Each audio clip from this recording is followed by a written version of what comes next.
ربنا ظلمنا أنفسنا وإن لم تغفر لنا وترحمنا لنكونن من الخاسرين সারা জীবন অপরাধ করে জীবনটা নষ্ট করে ফেলেছি আল্লাহ। হাত উঠায় কথা বলবো ভয় করে, লজ্জা করে। আমাদের পেছনে তাকালে মনে হয় জাহান্নাম ছাড়া আমাদের কিছুই দেখা যায় না। আমাদের অপরাধের দিকে তাকালে হয়তো তোমার মাফ করতে ইচ্ছে করবে না। তোমার রহমতের দিকে তাকাও, জিন্দেগির গুনাহগুলো মাফ করে দাও। আজকের মাহফিল সাজাতে তোমার যে বান্দারা শ্রম দিয়েছে আল্লাহ, অনেকের নাম আমি জানি না, তোমার কুদরতের খাতায় তাদের নাম কোরআনের ইজ্জতে লিখে নাও। মাহফিলের সম্মানিত সভাপতি আল্লাহ বড় ভাই রফিকুল ইসলাম শিকদার, তার জীবনের ভালো কাজগুলো মঞ্জুর করো, অন্যায় কাজগুলো তুমি মাফ করে দাও। মাহফিলের প্রধান অতিথি আমাদের মাননীয় জাতীয় সংসদ সদস্য খান আহমেদ শুভ ভাইকে কবুল করো, তার মা বাবাকে তুমি ক্ষমা করে দাও।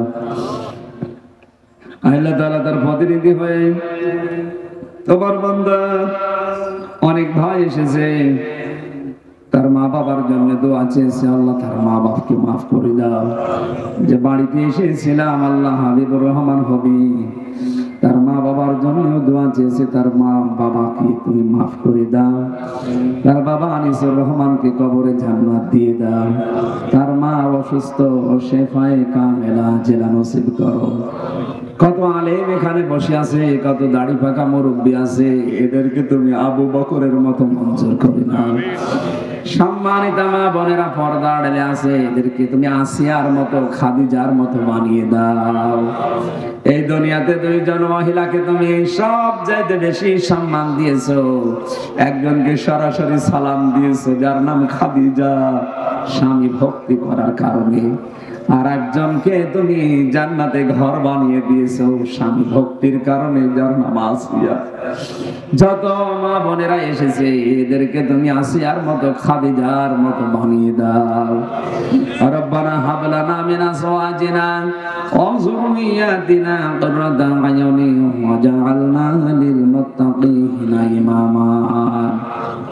আল্লাহ আমার কণ্ঠটা তুমি ফিরিয়ে দাও।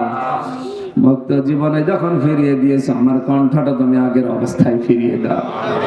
আমার শরীরটাকে তুমি শেফায়ে কামেলা আজিলা দাও। সহজ সরল ভাষায় কোরআনের কথাগুলো বলতে পারি সেই তৌফিক আমারে ভিক্ষা দাও। আগামীতে এই মাহফিলটা কোরআনের প্রচারের জন্য আরো বিশাল আকারে কবুল করে নাও।